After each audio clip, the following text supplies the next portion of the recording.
Shalom, selamat pagi Bapak Ibu Saudara yang dikasihi Tuhan. Kita bertemu kembali dalam acara Renungan Pagi Spiritual Life. Pagi hari ini kita akan kembali melanjutkan pembacaan Alkitab kita yang hari ini terambil dari kitab Kolose. Kita sudah memasuki kitab Kolose dan hari ini kita akan membaca bagian pertama dari kitab Kolose, yaitu Kolose pasal yang pertama, ayat pertama sampai yang kedua. Saya akan membacakan bagian firman Tuhan ini bagi Bapak Ibu Saudara sekalian. Salam dari Paulus, Rasul Kristus Yesus oleh kehendak Allah, dan Timotius saudara kita, kepada saudara-saudara yang kudus dan yang percaya dalam Kristus di Kolose. Kasih karunia dan damai sejahtera dari Allah, Bapa kita, menyertai kamu.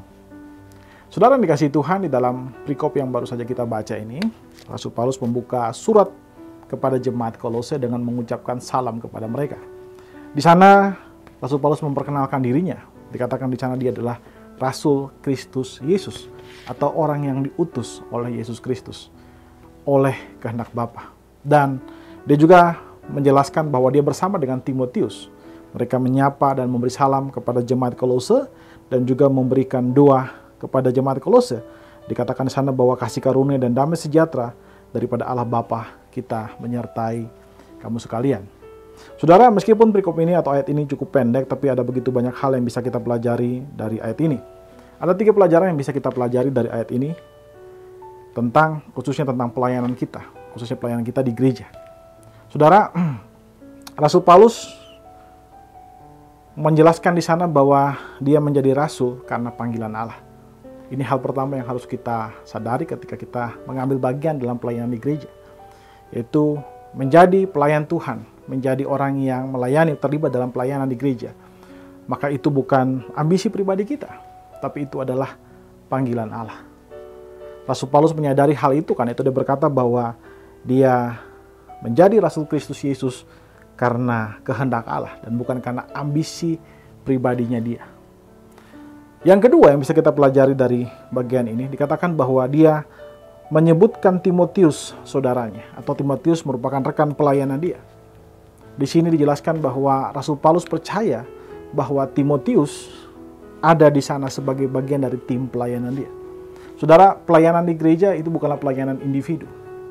Meskipun seringkali kita melayani secara individu. Misalnya, ketika saya berkhotbah, tentu saya berkhotbah sendiri, ya, tidak dengan yang lain.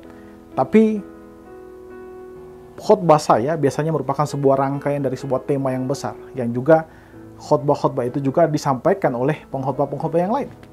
Sehingga kalau kita melihat secara umum, maka khotbah saya merupakan bagian kecil dari sebuah tema yang besar yang membantu jemaat Tuhan untuk mengenal Allah dengan lebih lagi. Jadi artinya bahwa pelayanan itu adalah pelayanan bersama. Dalam kitab surat Korintus juga Rasul Paulus menjelaskan bahwa kita diberikan anugerah atau karunia untuk melayani sebagai sebuah tubuh Kristus yang sempurna. Dan masing-masing kita mengambil bagian di dalam perbedaan-perbedaan itu, tapi kita melayani Allah yang sama, Kristus yang sama. Karena itu pelayanan itu bukan pelayanan yang bersifat individu, tapi pelayanan bersifat tim, di mana kita menjadi bagian dari anggota tubuh Kristus yang lain dan melayani satu dengan yang lain.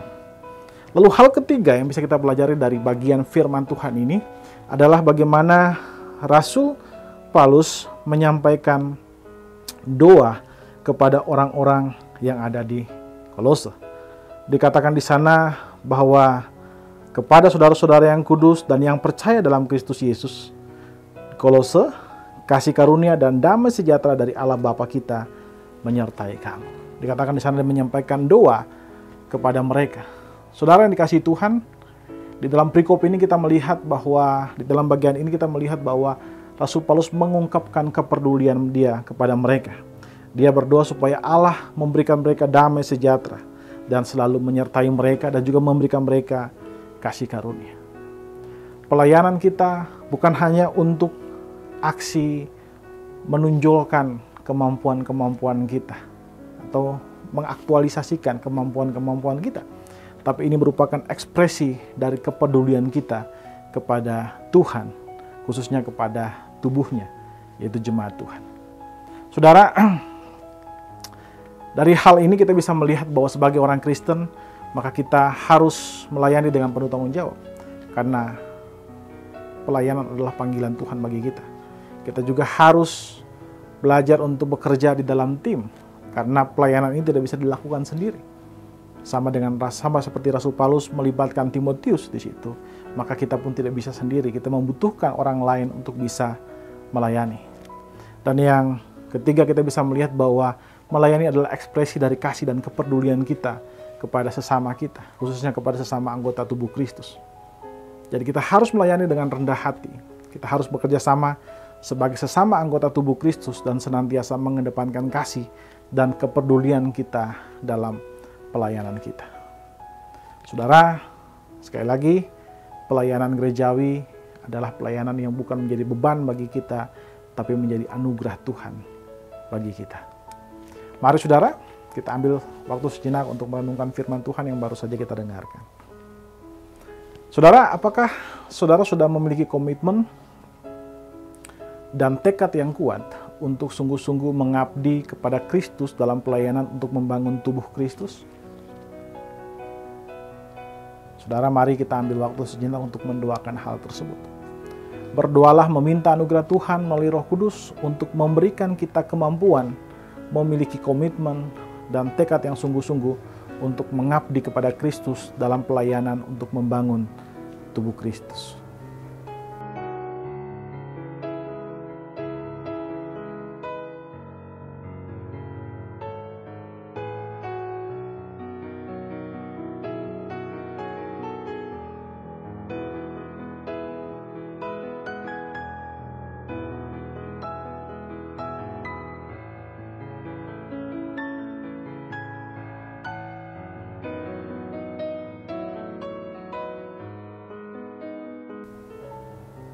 Saudara, marilah kita berusaha untuk semakin hidup melayani Tuhan dengan kesungguhan.